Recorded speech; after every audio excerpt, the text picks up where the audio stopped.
Attention marketers! Get ready to transform your advertising strategies with Big Eye's new 2024 National Research Study, Retail Revolution. This in-depth report explores the rapidly changing retail landscape. You'll find valuable consumer insights across key areas, including shopping behaviors, direct-to-consumer brands, sustainability, brand collaborations, retail advertising, influencer marketing, and AI. To download your free copy of Big Eye's Retail Revolution, go to bigeyeagency.com/retail-revolution. That's bigeyeagency.com/retail-revolution. Reshaped by technological advancements, new consumer preferences, and global events, Big Eye's Retail Revolution is your guide to the future of retail marketing and advertising. Join the Retail Revolution.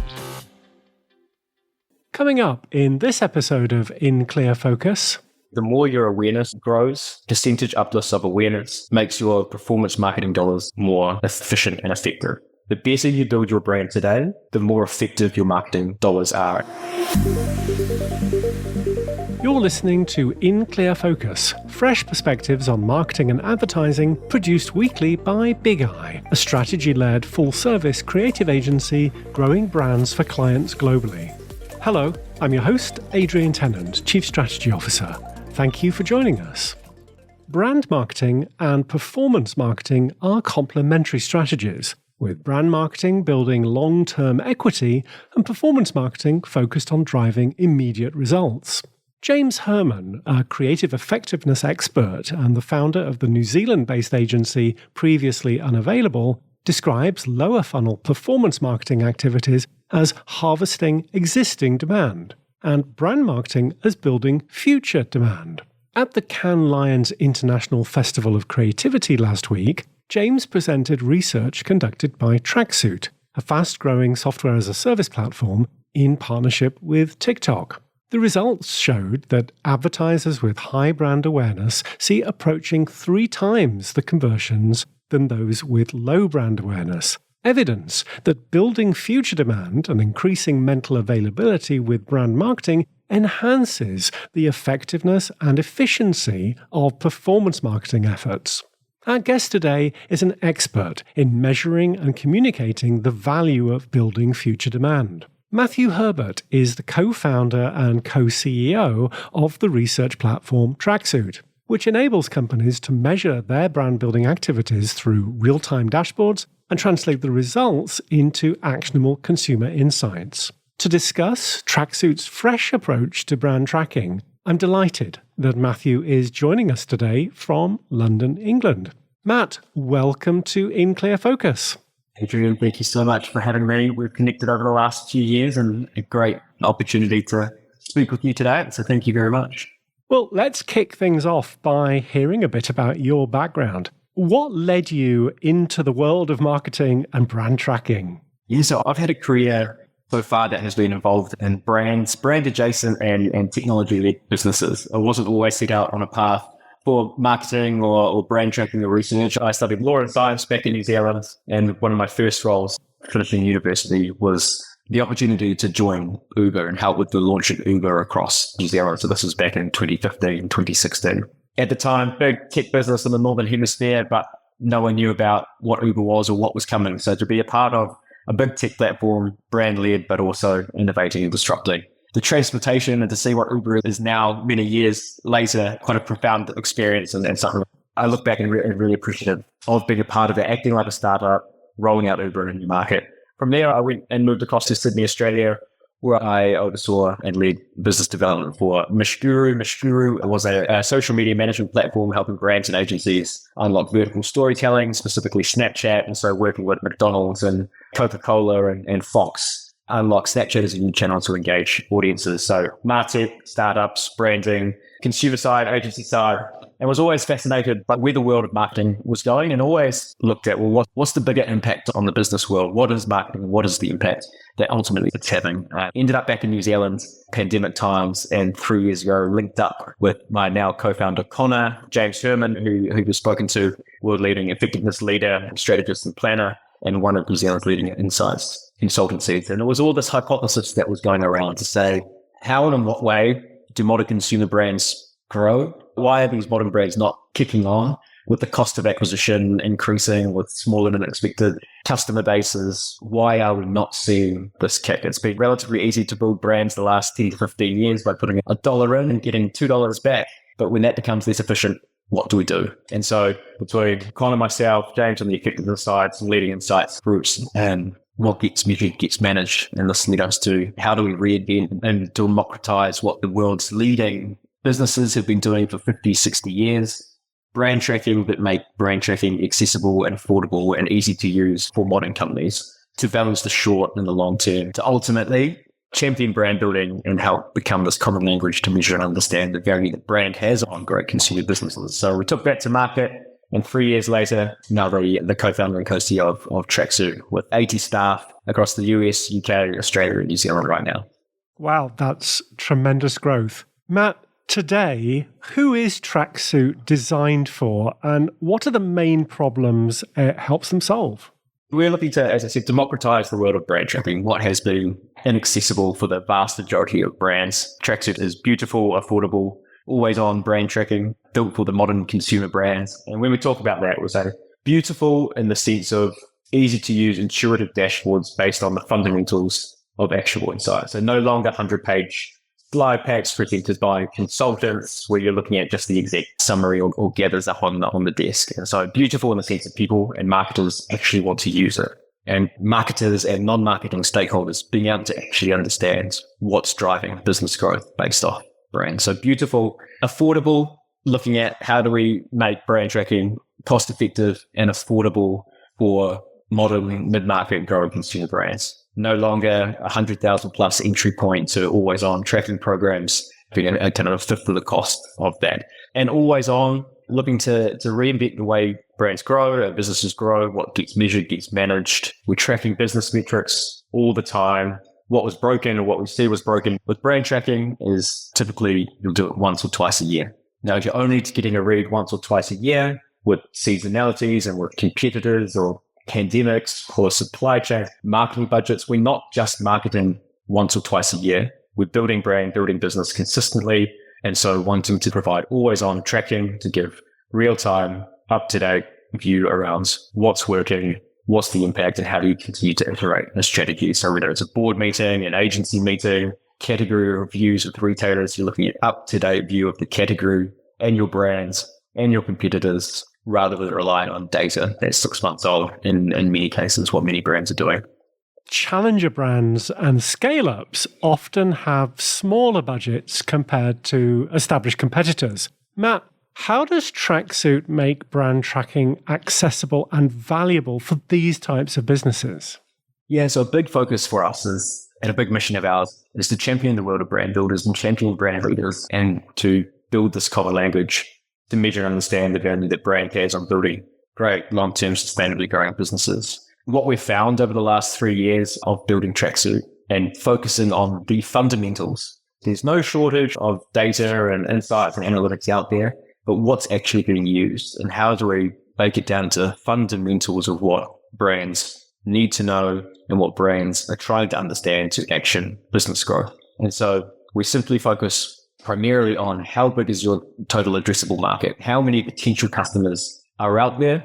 How well is your brand known? Who considers your brands? Who's the most preferred? What do consumers think and feel? What are the perceptions about your brands? Compete against the competitor space and track all the time. So you can inform your strategy, measure the impacts of what you're doing, and iterate ongoing to keep winning. Off the back of that, what we've found is the past 3 years, around about 50% of our customers or brands we work with may have done a piece of research once or twice a year. Instead of doing it once or twice a year for around about the same cost, they're able to access Tracksuit, which is all the time, much more intuitive with actionable insights served in an intuitive platform, agile, speed, and insights coming through.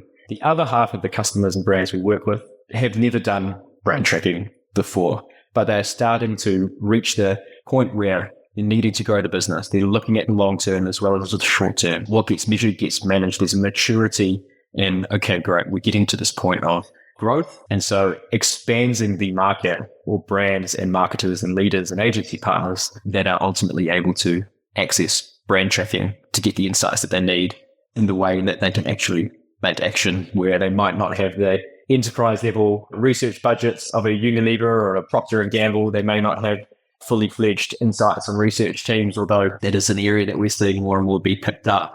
But it is moving from once or twice a year to the brand health dip or wave to doing it all the time with Tracksuit, and in a way that brings more brands into focusing on the long-term growth that the brand is playing.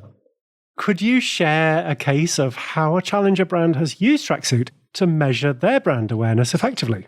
A recent example is New York-based women's wear brand Lifler. Maria Costa, the director of brand marketing, often in the cycle, as you do, Adrian, is looking at, well, how do we inform a strategy? What should we be doing this year? So in many cases, understanding where are we and what's the job to be done. Working with Lifler and accessing their Tracksuit insights, setting their 2024 budget, they were able to understand that job to be done was if they could move the needle on consideration, that would have the biggest impact on customer acquisition. So, all right, enough people know about our brand, or relatively speaking, awareness compared to our competitors is not the job to be done. But we know that if we can make more people consider our brands for the right reasons, that's going to have the biggest impact on customer acquisition. And so figuring out where their investment was going to have the biggest return, a great example of Lifler understanding the baseline, what's the most effective spend, and focusing on the job to be done of influencing, moving the needle on consideration, the marketing and the communication and the strategy. You have a team based in New York City for the US market. For brands that aren't available in all states, can Tracksuit help them collect data from specific regions? Tracking specific regions is something that we've been asked for a lot since expanding into new markets. And it's really important that we're providing valuable brand tracking for brands at different life cycle stages. I think, and the work that you've found this as well, is that not every brand has a national presence. Not every brand is operating nationally. Not every brand is spending marketing dollars at a national level either. And so with Tracksuit, absolutely, we're able to provide regional and state-based and sub-regional tracking, which is really focused on where is your brand, where are you looking to grow, what is important for you, in a way that traditionally national trackings or measurement programs are suitable. So excited to share that now is a key focus for us, and again, democratizing, increasing the accessibility of relevant insights depending on the brand and your focus and where your strategic priorities lie. I'm curious, how targeted can that data collection actually be? Yeah, so with everything that we do, we're taking a best-in-class approach to our methodology and our research and our tracking. And so nationally representative based on the latest census data around age, gender, ethnicity, a number of demographic metrics that come into that. And what that can be done is tracked at a state level, a regional level. It can be broken down at a DMA level. It depends how and where. We've got that flexibility to really, really hone in and focus on where are you trying to build your brand or business, what's important, whether it's distribution or whether it's your media screens or whether it's the growth that you're in. If you're in gambling, I know gambling industries in Australia and New Zealand and the UK are nationally-wide, but it's a state-based approach with different regulations and laws and many industries where some brands will only be operating. And so being able to adjust and be flexible with the focus. I mentioned in the intro that you're also on a mission to help marketers better communicate the value of their brand building efforts. Now, Tracksuit provides always-on tracking and very easy-to-use, visually attractive dashboards. How do these help marketers when they're trying to explain things to stakeholders like CEOs or CFOs? Yeah, I forget who may have said it, but a common notion that marketing's done a very poor job of marketing itself. And so absolutely our main focus is to help that common language and to help that understanding, building Tracksuit in a way that marketers, agency folk, CEOs, CFOs can all use and understand relevant with their job. I think a great example that we have great feedback on is a simple shift in the way that an awareness percentage is shared. And so typically, if you had 20% awareness of a 100 million person total addressable market, well, 20 million people know about your brand. Great. Okay, so now 20 million people, and actually talking about it in real humans and people, 20 million people know about our brand right now. We execute a strategy. We spend $500,000 over a quarter And we've seen enough lift in the percentage of people that know about our brands. But being able to go to a CFO and say, in January, 20 million people knew about our brand. We spent 500,000, and now 30 million people know about our brands. It's very hard to sell to people that don't know about us. The 10 million more people now know about us. Fantastic. And this is the common language. Seems simple, but it's really effective in actually understanding and quantifying what is the impact of brand on business growth and their communication. So, and also understanding, well, what's the business trying to do? Agency folk, marketers, brand leaders, understanding the business and what's important to the CEO or the CFO or the board, and actually looking for the insights that help inform that strategy. So real people is a big piece around that communication. Nice one to share anyway. Chief financial officers often view marketing as a cost center due to the difficulty of linking brand building efforts to financial outcomes. So Matt, what advice do you have for brand managers and CMOs looking to secure buy-in for investments in brand marketing? It's the $1 trillion question about how to tie a brand dollar to a commercial outcome. And I think there's often been the big jump of what is $1 of marketing spends, what's that done to revenue? I think there's a world in which we pair this back to what are the different commercial outcomes that can happen from marketing spend. Tying brand to commercial outcomes, often what people want or assume they want is to say $1 of marketing has done this to the P&L or done this to revenue. Brand to revenue. What we can look at and what we know with our own research, the more your awareness grows, percentage uplifts of awareness makes your performance marketing dollars more efficient and effective.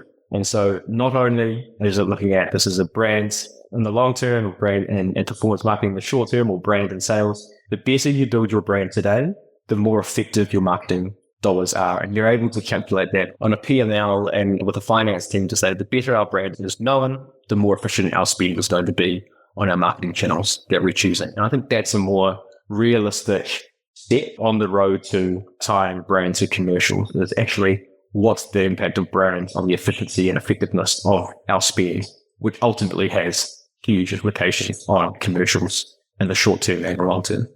Let's take a short break. We'll be right back after this message.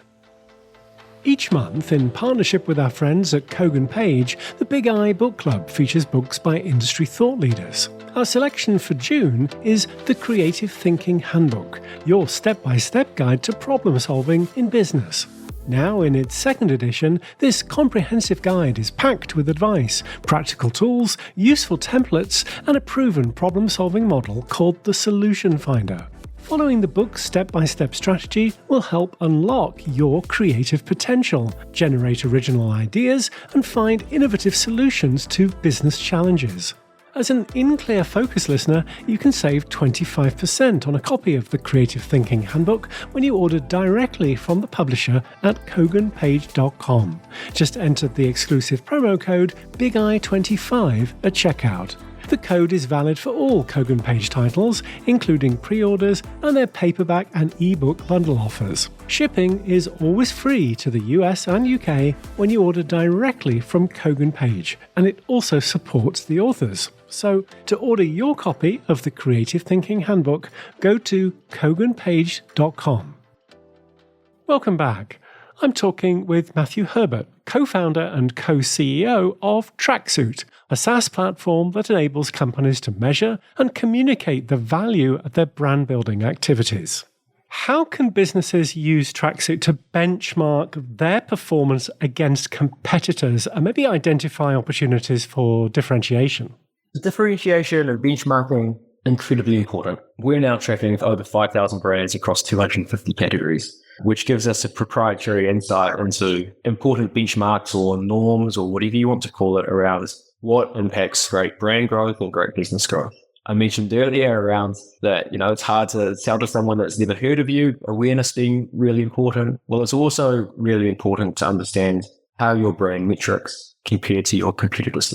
So you've identified that consideration is a really important job to be done for you. And you can see that your consideration has increased 10%. Now, in isolation, is that good? Is that bad? Is that ugly? And that's often a question coming from the board or CFOs and say, great, that's a great result, but is that good? Is that bad? How does that compare? If you look at that 10% increase in consideration, but all your competitors are increasing by 20, 30, 40%, then 10% isn't so great. And so looking at that in your category, what are you doing? What are your competitors doing? But then also looking at setting realistic expectations around what is good brand growth? What is great brand growth? Depending on the size of your business. If you're a challenger or a scaling business, then what does good awareness or consideration benchmarks? And that's what we can help advise and set, is to say, setting KPIs, understanding what's reasonable, and then planning accordingly. And so the question around differentiation is hugely important. Differentiation, distinctiveness, what makes your brand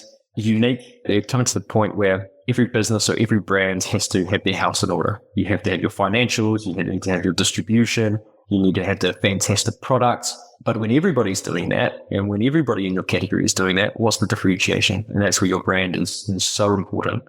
In your category, there'll be fundamentals that you need to own, whether it's you need to price accordingly, or you need to have great quality of produce, or great taste, or ranging may be really important. You can all own that, but then to the question, what makes you unique, differentiated, stand out? And so quite simply, as an example of what we do at Tracksuit, is ask, what comes to mind when you think about, if it's athletic brewing, have you purchased non-alcoholic beer in the last couple of months? Great. What comes to mind when you think of athletic brewer? What comes to mind when you think of Heineken Zero? What comes to mind when you think of, and being able to actually understand the debate and the responses of potential consumers to say, what is making athletic brewing unique and differentiated compared to a new Heineken Zero? And how well is your brand strategy resonating with your target audience? And so asking a mix of quantitative and qualitative aspect, potential customers, what do they think and feel about your brands, your competitors? What are you owning together? But also, what makes your brand unique and differentiated? The next piece of that is that in any category, there'll be category drivers. For example, consumers will buy products that associate with brands based on particular attributes. Getting a brand strategy, launching, scaling. Are you owning, or are you resonating with what consumers really care about? And does your brand strategy also align with that? Personal banking in the US, a lot of household names, a number of challenger brands coming in. What we know is that in personal banking in the US is that the two most important drivers of whether someone considers a bank is it's trustworthy, and people feel that it's a bank for people like themselves. Is the bank for people like me in the personal situation that I'm in? Now, what's lower is innovation or product ranges. And so as a business, how well are you really owning or ranking against trust and for associations that you're for, like the people that you want to attract? So differentiating is obviously super important as a business and as a brand where everybody has the same, or competing on the same product lines or financials or distributions. The brand is that differentiator between purchasing teams and ultimately customer bases.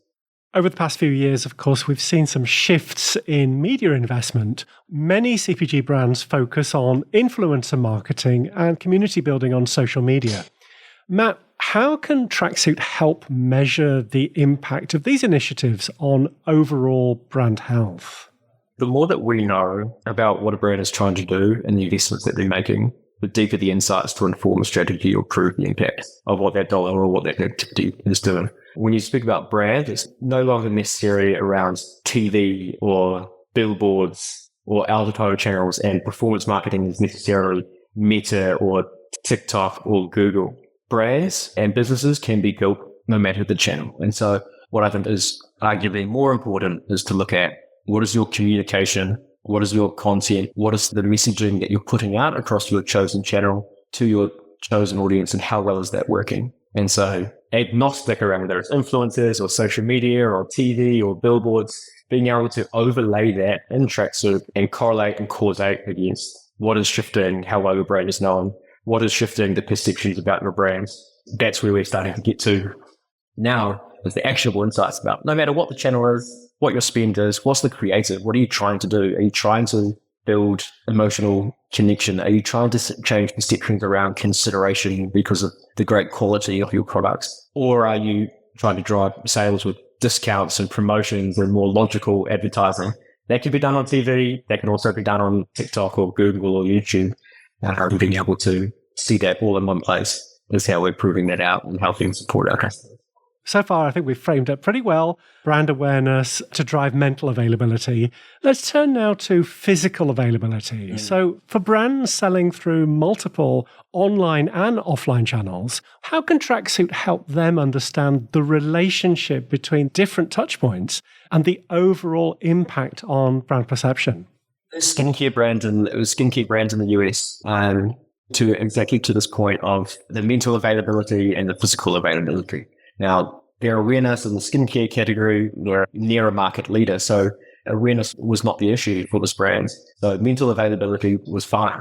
What we saw come through in the responses from consumers and target consumers was potential customers were struggling to actually find or get access to this brand. And so this then looks at, we've got a distribution or omni-channel conversations with retailers and category managers to say, people are wanting us, people are trying to find us, but they can't find us. So people know about us, mental availability is fine, but we can see here in the data that our brand is not physically as available or accessible as what our customer base is wanting. And so to that point, mental availability, physical availability, both of those are really important, and understanding, do you have both of them, or is there actually a gap? You may have great mental availability and physical availability on the East Coast, but you're starting to grow real traction on the West Coast or in San Diego, for example.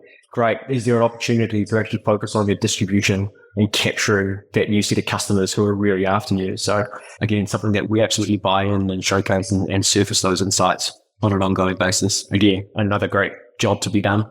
As challenger brands expand into new markets or launch new products, what are the most important metrics they should focus on to ensure a successful launch? Launching scale businesses, whether it's new product, whether you're new to market, looking at that baseline. Where are you launching? Why are you launching? How are you launching? What's going to make your brand or business differentiated to what's already there? And so getting a lay of the land, a baseline understanding of how big's the market and who is playing in that market. And so before you've even launched, absolutely value in looking at the category, the regions, the particular demographics that you need to be really strong with. Who is the customer? Who is the future customer? What type of customer do you want to go at? What perceptions or positioning are the competitor brands already owning? What's the opportunity to launch in the right way strategically to land and expand? So the category understanding, it's almost kind of a market orientation, if you will, or a market understanding around the category, competitors, the positioning, and also looking at those category drivers. What's really important to potential customers in the area that you're looking to launch? Is your brand strategy aligned with what customers care about? You might have a big focus on sustainability, but the biggest driver is around trust, or around range of products, or around price. And so how do you effectively set the right strategy based on the market, the competitors, what customers are after, and how you uniquely launch in with a differentiated offering brand and business? For listeners who may have been put off by the cost or complexity of brand tracking in the past, Matt, what would you say to encourage them to give it another look? Well, it gets measured, gets managed. And when it comes to why we're building Tracksuit, and the availability of measurement is making what has previously been inaccessible accessible to modern brands. Typically, consumer brands may have done a piece of research once or twice a year because A, that's all they could afford, or B, because that's all that was available, or C, because they don't have insights teams that are able to manage that every time poor, looking at budgets, looking at spend, and where that's going. So we really want to encourage and communicate that it is not inaccessible, it's easy to use, it's cost effective, but a baseline around spending 2 to 5% of your total marketing budget on research. If you have a $2 million marketing budget a year, does it pay to spend 5% on figuring out where that $2 million went? You have a $10 million marketing budget. Does it pay to spend 5% or so to understand where that $10 million has gone or the impact that it's having? Absolutely. It's not as inaccessible or as costly as it once was. And there are also different levels of insight depending on the business that you're in. Do you need a full tracking program? Do you need benchmarks and norms? Do you need a baseline read? So to a wider range of business who are investing, need to measure, need to manage, making that accessible. So what's on the horizon for Tracksuit? Are there any upcoming features or developments you're particularly excited about? One of the biggest things we're excited about is launch into and focus on supporting the best modern brands in the US. We have an office and an amazing team currently based in New York on the East Coast, with a real focus this year on looking after our customers, maturing the product. Regional tracking is a huge part of that. The speed to actionable insights, the advancements in AI and large language models. Instead of taking 3 months to send out surveys, to analyze, to feed them back, now that's almost instantaneous around the depth of insight and the actionable insights that we're able to serve. We've got an amazing group of customers with the likes of, Athletic Brewing and Steve Madden, Hexclad Pans, Supergoop, and some Unilever customers in there. So it's around taking the time, showing up in the US for US brands, and making the best, most effective tracker to help them build great businesses. So excited about the year ahead and plenty of advancements coming. I mean, we recently raised our own Series A earlier in the year, led by a couple of leading VCs out of Silicon Valley, with footwork and Altos to fuel the ability to expand into the US and build ultimately the best brand tracker for great US brands and the other markets that we're in, that we're focusing on. Perfect. If listeners want to learn more about Tracksuit and experience the platform for themselves, what's the best way to contact you? Best way to contact is hop along to the website, dotracksuit.com, or on LinkedIn, search me up there. Very responsive and love to hear from people looking up or want to communicate around what we're doing. So the website, dotracksuit.com, or on LinkedIn, a very active channel where we're always looking to connect. Matt, thank you very much for being our guest this week on In Clear Focus. Adrian, thank you so much. It's an absolute pleasure. Thanks for the opportunity. Always love the chat. Always love connecting. Thanks again to my guest this week, Matthew Herbert, co-founder and co-CEO of Tracksuit. As always, you'll find a full transcript of our conversation with timestamps and links to the resources we discussed on the Big Eye website at bigeyeagency.com. Just select Insights from the menu. Thank you for listening to In Clear Focus, produced by Big Eye. I've been your host, Adrian Tennant. Until next week, goodbye.